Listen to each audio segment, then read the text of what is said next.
What if the most dangerous thing in founding isn't uncertainty, but false clarity? A vision plastered on the wall. Revolutionize education. Or empower the world. Sounds inspiring, but it's noise. Real vision isn't a slogan. It's a lens, sharp enough to cut through distraction, specific enough to guide daily decisions, and human enough to pull others in. Great founders don't start with solutions. They start with a non-negotiable truth. Teachers spend 12 hours a week on admin, not teaching. That's the theft we're stopping.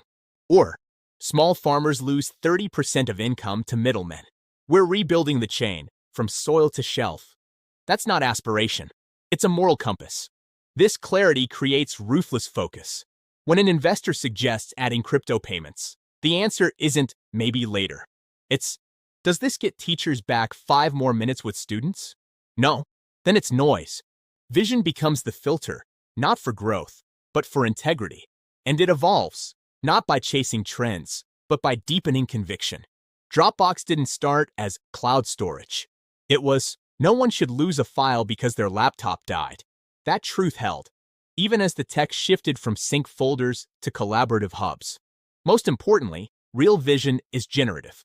It doesn't just describe a future, it invites others to co-create it. A founder shares not a roadmap, but a why so vivid, their first hire says, I need to be part of this, even if it fails. This isn't about being right. It's about being so clear, the ordinary can't catch up.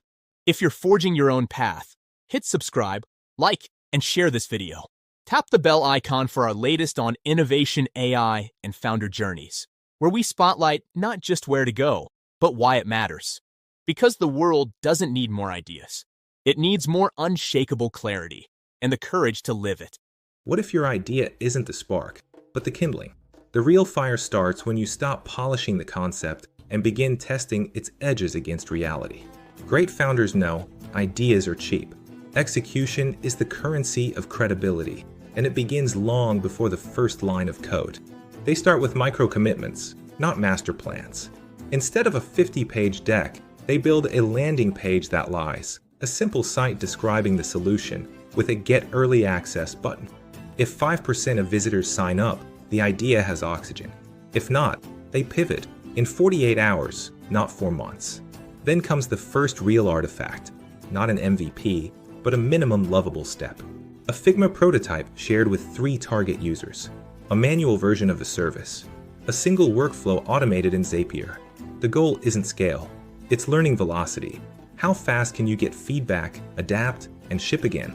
Crucially, they protect execution rhythm. Time boxing is sacred. 90 minutes to build, 30 to test, 60 to reflect. No open-ended sprints. And they measure forward motion, not just output. Did we reduce user confusion? Did we unlock a new assumption to test? They also know execution isn't solo.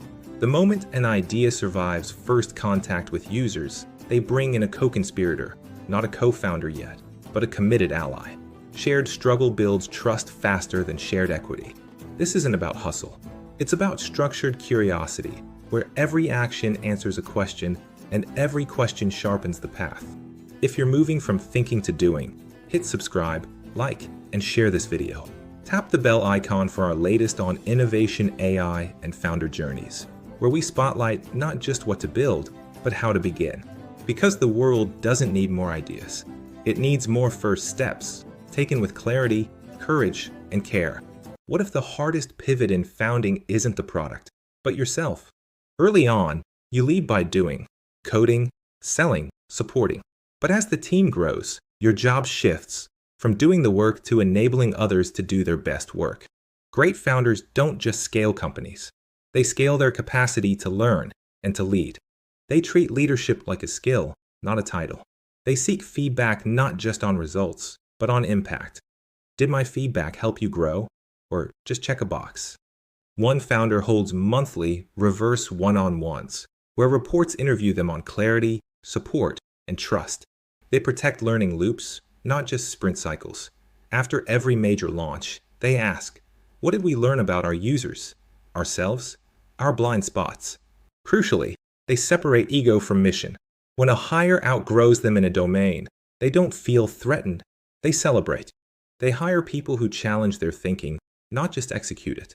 That's how Stripe built a culture where junior engineers routinely reshape strategy. And they know leadership isn't about having all the answers. It's about asking the right questions and creating space for others to find better ones. This isn't about becoming a CEO. It's about becoming a steward of people, purpose, and possibility. If you're growing not just a company, but yourself, hit subscribe, like, and share this video. Tap the bell icon for our latest on innovation, AI, and founder journeys, where we spotlight not just where you're going, but who you're becoming. Because the most enduring startups aren't built by perfect founders. They're built by founders brave enough to keep learning, out loud, in public, every single day.